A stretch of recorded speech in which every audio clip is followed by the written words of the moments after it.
Puji Tuhan, Shalom. Kebaikan Tuhan yang terus menyertai dan menolong kita, sehingga hari ini kita diberikan kesempatan lagi oleh Tuhan untuk belajar tentang firman Tuhan. Firman Tuhan hari ini saya akan beri judul tentang menderita karena doa atau menderita karena masalah. Kenapa saya berikan judul khotbah ini menderita karena doa atau menderita karena masalah? Karena ada orang yang menderita menghadapi persoalan, menghadapi masalah karena masalahnya dicari sendiri. Ada orang yang diizinkan Tuhan menghadapi masalah karena itu bagian dari proses Tuhan dalam hidup orang percaya. Dia tidak melakukan hal yang salah tapi disalahkan, dan dia mau menerima proses itu. Mari sebelum kita belajar firman Tuhan, kita berdoa. Tuhan, terima kasih, kami bersyukur kemurahan Tuhan terus menolong kami sehingga kami masih diberikan kekuatan dan kesehatan, kemampuan untuk terus belajar tentang firman-Mu. Tuhan, tanamkan kebenaran firman Tuhan yang sebentar kami akan baca dan kami akan belajar bersama.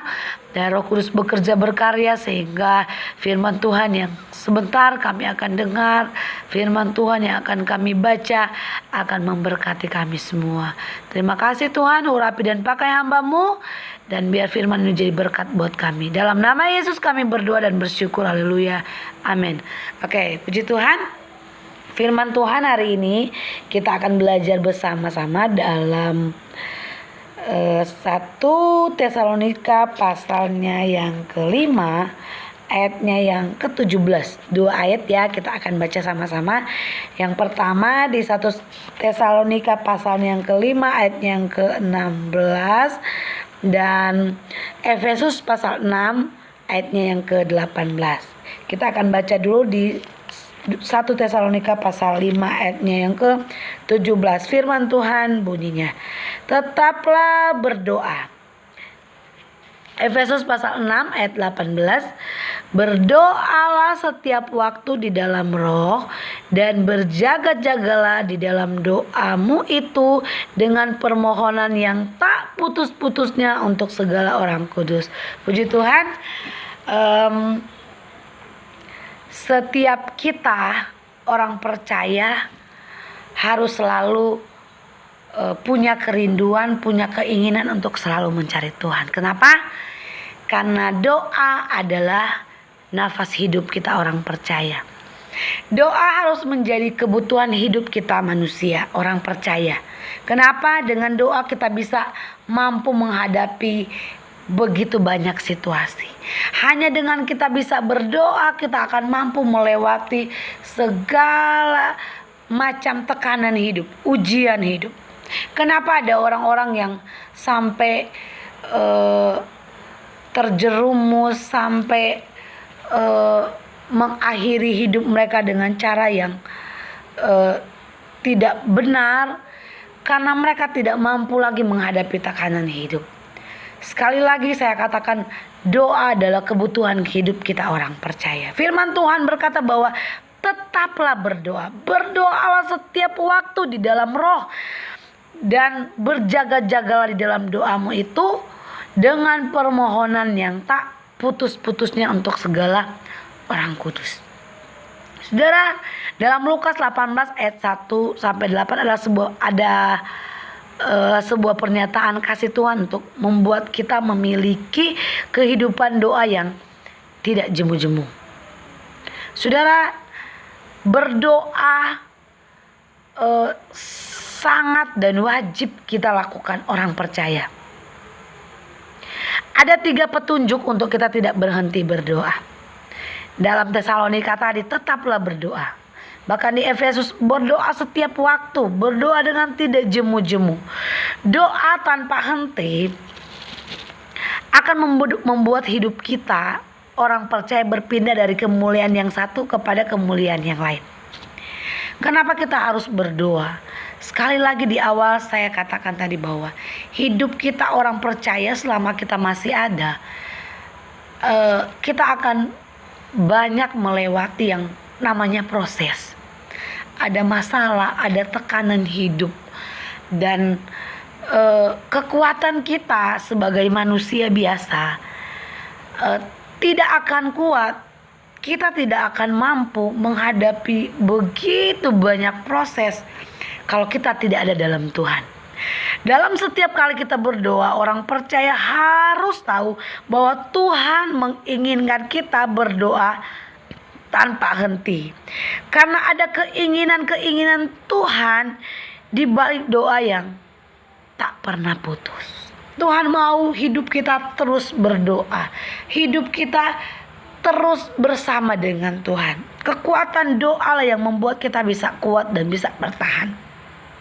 Saudara, apa kira-kira keinginan-keinginan Tuhan di balik doa yang tidak pernah putus itu? Saudara, kita akan lihat dalam Lukas pasalnya yang ke-10, kita lihat sama-sama. Dalam Lukas pasal 10 ayatnya yang ke-38. Lukas pasalnya yang ke-10 ayatnya yang ke-38. Ada satu cerita tentang Marta dan Maria. Kita baca ya.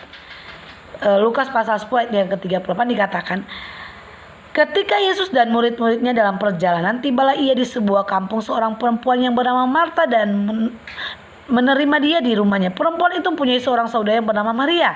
Maria ini duduk dekat kaki Tuhan dan terus mendengarkan perkataannya. Sedang Marta sibuk sekali melayani. Ia mendekati Yesus dan berkata, Tuhan, tidakkah engkau peduli bahwa saudaraku membiarkan aku melayani seorang diri? Suruhlah dia membantu aku. Tetapi Tuhan menjawab, Marta, Marta, engkau khawatir dan menyusahkan diri dengan banyak perkara. Tetapi hanya satu saja yang perlu. Maria telah memilih bagian yang terbaik yang tidak akan diambil daripadanya. Saudara, melayani itu penting. Sangat penting dilakukan. Jika kita berdoa karena butuh sesuatu, maka saat kita tidak butuh, kita tidak akan berdoa. Banyak pengalaman yang kita lihat. Kalau kita berdoa karena kita mau berdoa karena kita merindukan sesuatu. Ketika kita memiliki sesuatu, kita akan lupa ya sama Tuhan. Tapi kalau dari waktu ke waktu, hari demi hari, hati kita selalu rindu untuk terus melayani Tuhan, rindu untuk terus mencari Tuhan, berdoa kepada Tuhan seperti yang dilakukan oleh Maria yang kita baca. Dia duduk, dia mendengarkan firman Tuhan, sedangkan Marta sibuk melayani. Maria sudah mengambil tempat yang terbaik. Dia sudah memilih tempat yang terbaik untuk mendengarkan firman Tuhan. Ketika kita berdoa, ada hal-hal yang baru yang akan kita lihat. Akan ada hal-hal yang baru yang akan kita nikmati ketika kita duduk di kaki Tuhan. Kita sering dan saya percaya kita semua pernah mengalami. Ketika kita punya masalah, ketika kita datang kepada Tuhan, kita duduk, air mata kita pun Tuhan tahu. Kita tidak perlu berteriak, berkata lebih. Tuhan sudah tahu apa yang kita rasakan. Dan ketika kita berdoa dengan sungguh, kita menikmati sukacita. Kita harus selalu punya kerinduan untuk mencari Tuhan. Jika kita berdoa karena cinta Tuhan, kita akan selalu berdoa. Apapun keadaan kita, baik lagi butuh maupun kita tidak butuh sesuatu, kita akan tetap terus mencari Tuhan. Kenapa? Karena kita mengasihi Tuhan. Karena kita berdoa bukan karena kita pingin sesuatu, tapi karena kita mencari Tuhan, kita mencintai Tuhan, karena kita mengasihi Tuhan. Itu sebabnya kita harus berdoa dengan motivasi yang benar. Amin. Kalau kita doa kita sudah jadikan itu gaya hidup. Mau kita ada masalah, mau kita butuh sesuatu, mau kita nggak butuh sesuatu, kita akan tetap punya kerinduan untuk mencari Tuhan. Saudara, terkadang kemahabijakan Allah membuat kita selalu kekurangan. Kita merasa ya kekurangan. Menahan jawaban hanya karena supaya kita selalu berdoa. Tuhan tahu kok kebutuhan kita. Ketika kita berdoa kepada Tuhan dan Tuhan belum menjawab doa kita, bukan berarti Tuhan tidak mendengarkan doa kita. Tuhan punya waktu waktu yang tepat untuk menjawab setiap doa kita.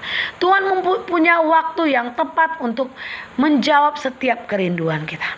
Yang penting di sini, motivasi kita kepada Tuhan harus benar. Kita harus punya kerinduan untuk mencari Tuhan.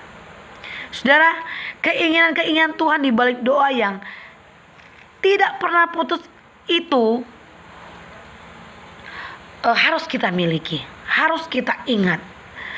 Selalu berdoa akan menolong kita karena Tuhan tidak ingin kita jatuh dalam pencobaan.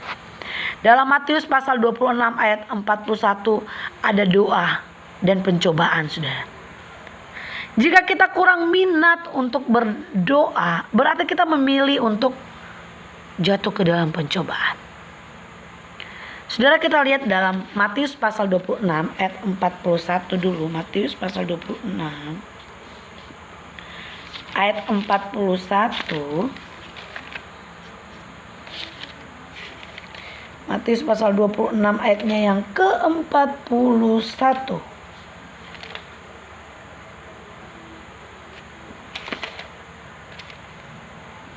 Berjaga-jagalah dan berdoalah supaya kamu jangan jatuh ke dalam pencobaan.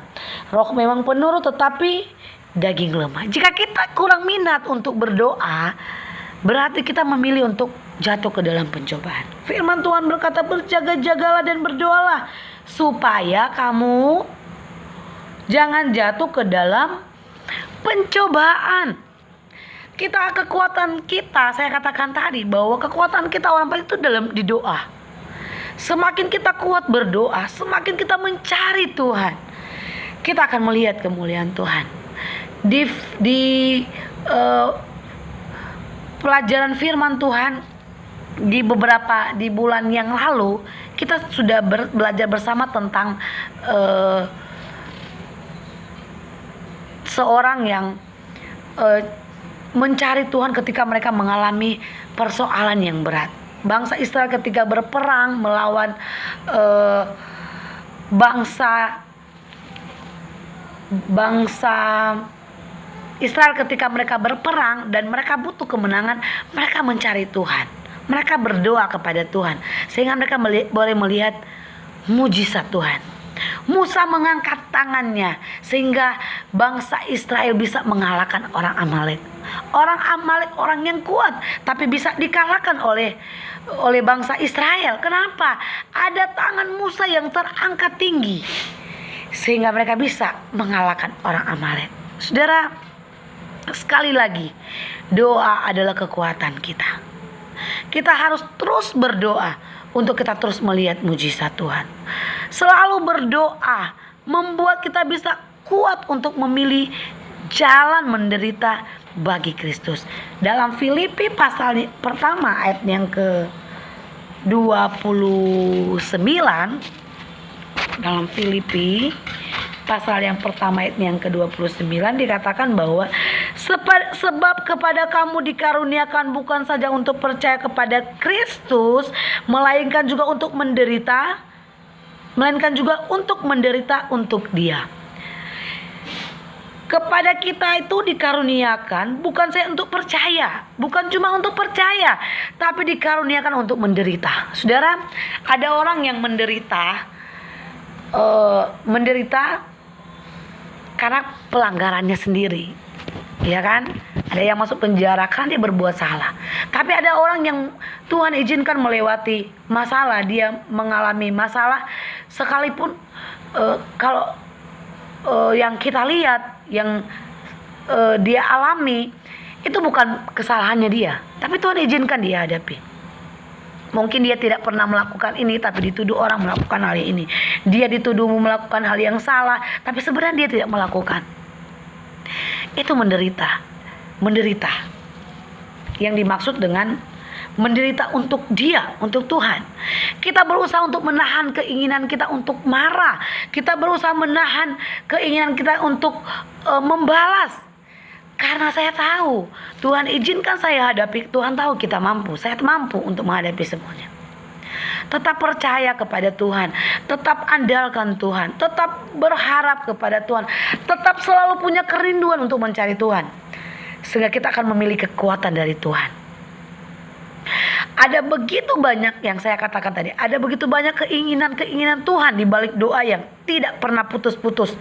Tidak pernah putus.